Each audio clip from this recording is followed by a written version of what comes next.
The study lay submerged in silence.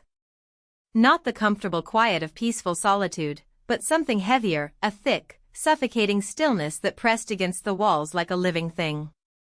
Black curtains sealed every window, blocking out the world beyond. A warning to all who might approach, stay away. But no barrier could shut out the sounds that clawed at Gerald's consciousness.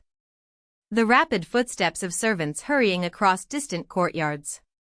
The sharp crack of porcelain shattering against stone. Voices raised in conversation 3 floors below, meaningless chatter that might as well have been screaming directly into his ears. The chirping of insects in the garden. The restless stamping of horses in the stables. Wind rustling through leaves he could no longer see. And beneath it all, barely audible to normal ears, the soft rhythm of Kay's breathing from the shadows. Each sound drove into Gerald's skull like a needle of white-hot iron. They merged into a cacophony of agony, tearing at his consciousness from within.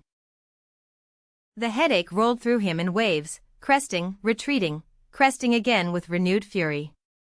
His hand found the letter opener on his desk. Thin silver, sharp as a razor. He didn't hesitate. The blade slid into his ear with surgical precision. "My lord." Kay's voice, usually silent in deference to his master's condition, broke through the haze of pain with unusual urgency. "It's only the eardrum." Gerald's tone remained flat, almost bored, as he withdrew the bloodied instrument. The punctured membrane would heal within hours. The Vine's bloodline ensured that much, at least. Silence descended on his left side. Blessed, merciful silence. But even as one source of torment diminished, another intensified. His remaining senses, ever eager to compensate, sharpened further. The acrid scent of Kay's sweat, barely noticeable to ordinary noses, flooded Gerald's awareness with nauseating intensity. Fresh headache bloomed behind his useless eyes. "Kay. Leave me." Movement stirred the air. A head shaking in silent denial. "Now." Command hardened his voice into steel. He was in no condition to tolerate company, not even the shadow who had served him since childhood. Kay bowed, a gesture Gerald felt rather than saw, and vanished from the room without sound. Alone at last. The stale air of the study crawled into Gerald's nostrils, carrying notes of dust and old parchment and the copper tang of his own blood.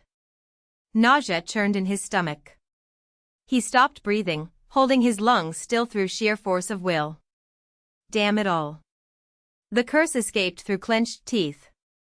He closed his eyes, an unnecessary gesture, given their uselessness, and focused every shred of his concentration on suppressing the 4 senses that raged against his control. The battle was familiar by now. A year of practice had taught him the techniques, if not granted him mastery. Slowly, incrementally, the screaming of his nerves subsided to a dull roar. It was the best he could hope for. "What? Go back?" Marin's voice emerged sharper than intended, disbelief cracking through her carefully maintained composure. The resolve that had carried her through the morning commute, the determination she'd spent all night fortifying, crumbled like wet paper at Olive's words. "I'm sorry." He wouldn't meet her eyes. "You seriously want me to leave?" She searched his face for any sign that this was a test, a joke, anything other than what it appeared to be. "Just leave?" "Yes. It would be best if you went home today." Olive's gaze slid away from her, flickering toward the study door with an expression she couldn't quite read. Anxiety? Guilt? Both? "Just today, right?" Marin grasped for reassurance like a drowning woman reaching for driftwood. "The thing is..." He trailed off, that same conflicted look crossing his features. Another glance toward the door. "I refuse to leave." The words burst from her with more force than she'd intended. "Do you have any idea what I went through to get this position? Who fires someone after a single day? I'd rather die right here than..." She dropped to the floor. Not gracefully, nothing about Marin was particularly graceful at the best of times, but with stubborn determination. Her fingers dug into the plush red carpet that lined the hallway, gripping the fibers as though she might be physically dragged away at any moment. Which, she supposed, was entirely possible. "Miss Marin, I think there's been a misunderstanding. You told me to leave." She glared up at him, all wounded dignity and desperate defiance. "I worked so hard for this. I can't lose it overnight. I won't." "That's not what I meant at all." Olive extended a hand, attempting to coax her back to her feet.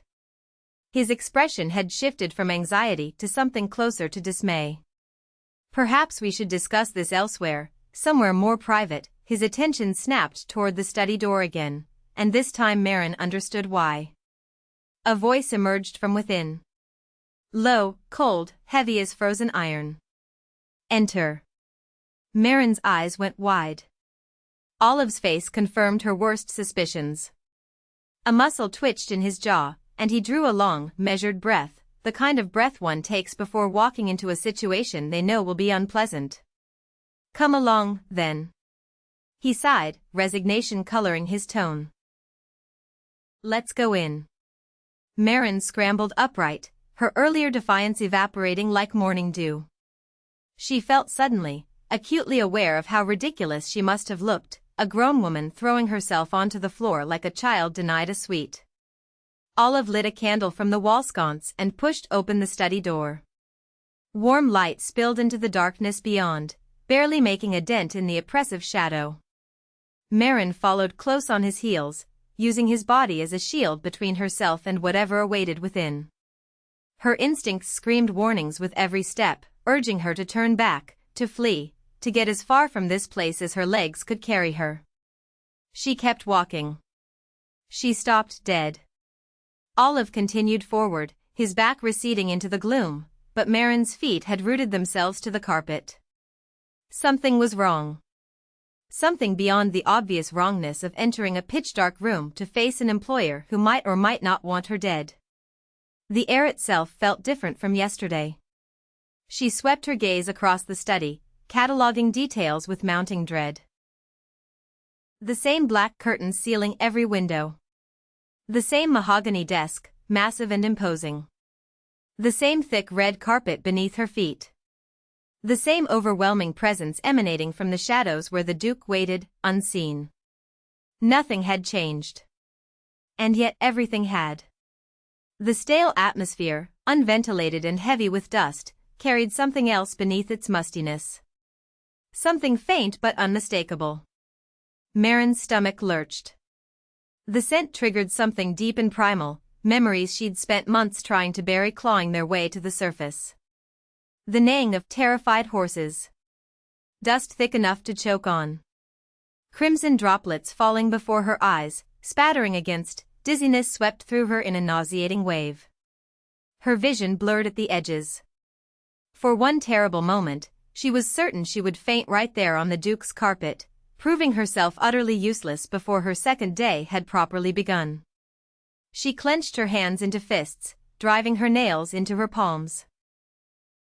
The sharp pain anchored her to the present, pushing back the ghosts that threatened to overwhelm her. Warmth slowly returned to her frozen fingers. The dizziness passed. Marin forced her trembling legs forward, positioning herself behind Olive's back once more. Her eyes continued to scan the darkness, searching for the source of that copper-tinged scent. The thought arrived unbidden, accompanied by vivid imaginings of what the Duke might do to employees who displeased him. She'd assumed this job would involve nothing more dangerous than reading reports aloud, essentially performing audiobook narration for a blind nobleman. But what if she was wrong? What if this position carried risks she hadn't anticipated? Her body refused to cooperate. Fear had locked her muscles tight, rendering flight impossible. Such determination. The Duke's voice slithered out of the darkness, low, amused, predatory. A wolf observing a rabbit that had wandered into its den. I am sorry." Marin's apology emerged barely above a whisper. "You truly wish to die here?" And no. The denial burst from her with desperate force. She absolutely, categorically, did not want to die. Not here, not now, not ever. Her gaze darted to the swords mounted on the wall, ceremonial weapons, she'd assumed yesterday, but now they gleamed with ominous intent in the candlelight. They looked sharper than she remembered. Larger, too. The study no longer resembled an office. It resembled an execution chamber. Then perhaps. The Duke's voice dropped further, each word a blade wrapped in silk. You are a spy after all? What? Marin's voice shot up an octave. Hick, no. Ice cascaded down her spine. Her hand twitched toward her throat, an instinctive gesture she barely managed to suppress. She was going to die. They were going to accuse her of espionage and cut off her head, and she would die twice over from the injustice of it all. Then why are you so eager to perish in my presence? The Duke's tone remained flat, indifferent, somehow more terrifying than outright anger would have been. And no, that's not, you misunderstand, Hick, I was trying to say I want to work here, Hick, I genuinely don't want to die, Hick. The hiccups that always plagued her in moments of extreme stress turned her explanation into incoherent babbling. Marin wanted to sink through the floor and vanish forever. Olive. The single word cut through her panic. Yes, Your Grace? Olive bowed his head, his expression carved from stone. Explain. I offer my deepest apologies. Olive's voice carried genuine regret. Your Grace's current state is difficult to discuss openly. I hesitated to share such sensitive information with Miss Marin, given that she only began her employment yesterday. When she arrived this morning, I could not adequately explain why she should return home. She interpreted my words as a dismissal. Understanding crashed over Marin like a wave. Forgive me, Miss Marin. Olive turned to her, apology written across his features. His Grace's condition is known only to a trusted few. I could not decide quickly whether to include you in that circle, and my hesitation caused this confusion. Ah, yes. I understand. The tension drained from her body, leaving her feeling hollow and exhausted. Of course, such a man's vulnerabilities would be closely guarded secrets. Of course, his most trusted servants would hesitate before sharing them with a stranger who'd been hired less than 24 hours ago. And this justified such commotion? The Duke's voice remained cold, but something in its edge had softened slightly. Or perhaps that was wishful thinking. I beg Your Grace's forgiveness. Olive bowed low. I beg your forgiveness as well. Marin followed suit, making herself as small as possible. The reports. Your Grace, are you certain? You haven't yet received treatment, Olive. The name carried warning. Are you a physician? I am your assistant, Your Grace. Then assist me. Fetch the reports. At once. Olive's expression flickered with concern, but he bowed again and departed, leaving Marin alone with the Duke. The door clicked shut behind him. Silence descended. Now that she understood the source of the blood scent, an injury, not a murder, the paralyzing terror began to recede. Marin glanced toward the shadows where the Duke waited, though his features remained hidden in darkness. Questions crowded her mind, but she knew better than to ask them. Instead, she gathered the tattered remnants of her courage and spoke into the silence, Your Grace.